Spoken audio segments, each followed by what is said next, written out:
रमजान का पहला रोजा था। सुबह की ठंडी हवा में भी आसिफ के दिल पर बोझ था। वो जानता था कि आज उसे रोजे की हालत में भी दोगुनी मेहनत करनी होगी, क्योंकि घर में इफ्तार के लिए कुछ भी नहीं था। उसकी बीवी आसिया ने सिर्फ मुस्कुराकर उसे रवाना किया, लेकिन उस मुस्कान के पीछे छिपी चिंता आसिफ से छिपी ना रह सकी। गोदाम में अनाज के बोरे उठाते हुए उसका गला सूख रहा था। तभी उसका मालिक सुलेमान आया और बोला, अरे आसिफ, अभी तक यहीं है? इफ्तार का वक्त होने वाला है, जा घर, तेरी बीवी ने बहुत कुछ बनाया होगा। आसिफ ने झिझकते हुए कहा, मालिक, काम अधूरा छोड़ दूंगा तो पैसे नहीं मिलेंगे, घर में ज़रूरत है। सुलेमान ने लापरवाही से कहा, पैसे कल ले लेना। लेकिन आसिफ जानता था कल का वादा अक्सर अधूरा रह जाता है। उसकी आंखों में आंसू आ गए। वो कहना चाहता था कि घर में पानी के सिवा कुछ नहीं, मगर उसने चुप्पी चुन ली। शाम को वो खाली हाथ घर लौटा। दस्तरखान पर सिर्फ पानी रखा था। आसिया ने हौसला देते हुए कहा, अल्लाह बड़ा मेहरबान है, सब्र करें, कुछ न कुछ होगा। सबने मिलकर पानी से रोज़ा खोला। उस एक घूंट में भी शुक्र था, मगर भूख की टीस बनी रही। उधर उसका बड़ा भाई रेहान अपने घर में शानदार दावत कर रहा था। तरह तरह के पकवान, मिठाइयाँ, मेहमानों की भीड़। किसी ने पूछा, आसिफ नहीं दिख रहा? रेहान हंस पड़ा, उसे बुलाकर क्या करना, हमारी महफिल में उसकी क्या जगह। इसी बीच रेहान की बीवी आयशा और बेटी सरा इफ्तारी बांटने निकली। जब वे आसिफ के घर पहुंची तो खाली दस्तरखान देख मुस्कुराकर बोली, अरे इफ्तार नहीं बनाया, चलो हम गरीबों की मदद कर ही देते हैं। उनके शब्दों में दया कम, ताना ज्यादा था। आसिफ और उसका परिवार अपमान से भर गया, मगर जवाब में सिर्फ सब्र था। अगले दिन आसिफ ने और मेहनत की। रोजे में चक्कर आते, बदन टूटता, मगर वो बोरे उठाता रहा। आखिरकार वो बेहोश होकर गिर पड़ा। सुलेमान ने पहले उसे डांटा, फिर आधी तनख्वाह काटने की धमकी दी। आसिफ ने हाथ जोड़ लिए, उसे पैसों की सख्त ज़रूरत थी। उस दिन की कमाई से उसने कुछ खजूरें खरीदी। घर आकर जब उसने दस्तरखान पर रखी तो सबकी आंखों में चमक आ गई।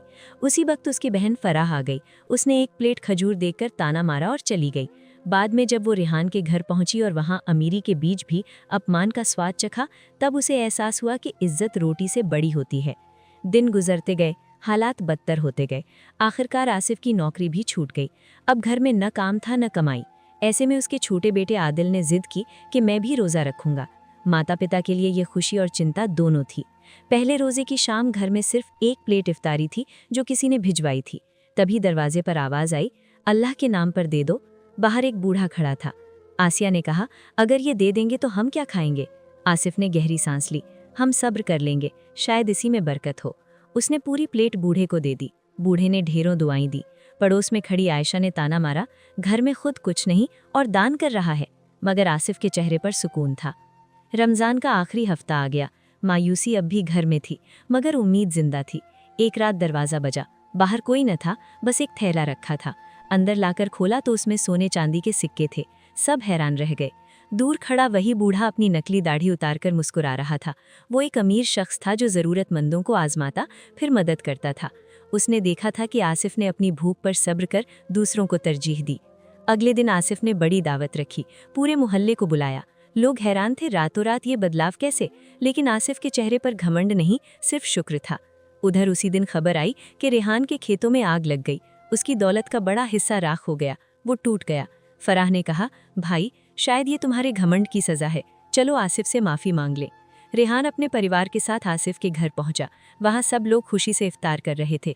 रेहान की आंखें झुक गईं। मुझे माफ़ कर दो, उसने कहा। आसिफ ने आगे बढ़कर उसे गले लगा लिया। भाई, माफ़ी कैसी, रमज़ान तो दिलों को जोड़ने का नाम है। उसने रेहान को बैठाया और कहा, आज हम साथ इफ्तार करेंगे, अमीरी गरीबी से ऊपर उठकर। उस शाम दस्तरखान पर तरह तरह के पकवान थे, मगर सबसे बड़ी नेमत थी एकता और मोहब्बत। आदिल ने मुस्कुराकर खजूर उठाई। आसिफ की आंखें भर आईं। उसे याद आया वो दिन जब यही खजूर उनके लिए सब कुछ थी। रमज़ान ने उन्हें भूख से ज़्यादा सब्र सिखाया था, अपमान से ज़्यादा इज्जत की कीमत सिखाई थी, और सबसे बढ़कर ये कि जो अल्लाह पर भरोसा रखता है उसका सब्र कभी खाली नहीं जाता। उस रात जब सबने आखिरी रोज़ा खोला तो आसिफ ने दिल ही दिल में कहा, या अल्लाह, तूने हमें भूख में भी संभाला और खुशी में भी। हमें हमेशा शुक्रगुजार बनाए रखना। और सच में उस घर में अब सिर्फ रोटी नहीं, बरकत भी थी।